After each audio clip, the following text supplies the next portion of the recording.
avec les responsables de l'université au palais universitaire, il était question des relations franco-allemandes et de l'excellence des relations franco-allemandes. Eh bien, j'ai choisi de démontrer très rapidement le langage contradictoire ou l'incohérence à laquelle arrivent les restrictions budgétaires alors qu'on affiche par ailleurs l'excellence des relations franco-allemandes. Je suis responsable donc de la préparation à l'agrégation depuis 10 ans. Depuis 10 ans, nous avons connu diverses baisses des heures de préparation affectées et la plus grosse baisse ayant eu lieu il y a 2 ans lorsqu'on a demandé à toutes les composantes de réduire 10% de leur temps d'enseignement. La composante à laquelle j'appartiens n'a pas voulu préserver des nids d'excellence à qui on aurait laissé tous les moyens. La répartition, disons la baisse, s'est faite chez tout le monde, de la licence en passant par les CAPES et les agrégations, tout le monde a perdu 10%. Comme c'est déjà la 3e fois que ça nous arrive depuis 10 ans, la préparation d'agrégation à Strasbourg fait maintenant en termes horaires, l'agrégation d'allemand fait exactement 60% de la préparation à l'agrégation d'allemand à Paris-Sorbonne. Nous avons 410 heures équivalent TD, ils en ont 680 équivalent TD. Lorsque je suis arrivée il y a 10 ans à l'université de Strasbourg, nous avions plus de personnes qui préparaient l'agrégation d'allemand à Strasbourg qu'à Paris-Sorbonne. Maintenant, nous en avons la moitié moins.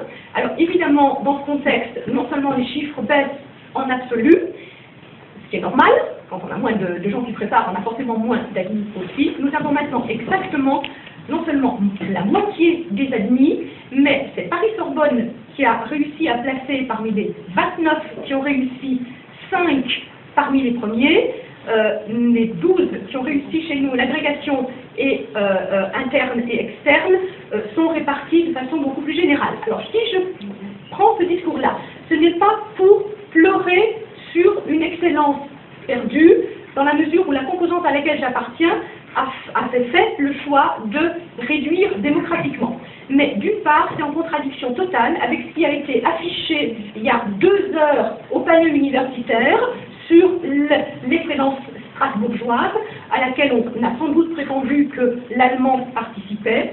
Et par ailleurs, c'est ce qui montre aussi, et ça maintenant c'est le discours inverse du discours de limitation budgétaire qu'on nous tient en disant qu'il faut cesser l'arrosage régulier de tout le monde, parce que si on arrose tout le monde, ça va pas bien, non, il faut arroser plus, par exemple, les IDEX, et puis moins ceux qui font de la recherche minable, comme certains, auxquels probablement appartiennent pas mal de sources humaines. Eh bien, le discours on va dire de l'assoiffage régulier, c'est un petit peu la même chose. Il y a des endroits où les préparations au concours, pour faire réussir les candidats, il faut quand même y investir un certain nombre d'heures. Eh bien, si on ne les arrose pas suffisamment, les préparations, elles ne fournissent plus de fleurs. C'est un endroit où, à avoir réduit l'eau sous la forme des horaires de cours qu'on offrait aux étudiants, eh bien, c'est juste suffisant pour faire perdurer la préparation, c'est plus suffisant pour la faire réussir. Alors, c'est dommage pour les étudiants, et puis c'est quand même un petit peu contradictoire avec le fait qu'on continuera à raconter que Strasbourg est un lieu où se fait l'excellence en Allemagne.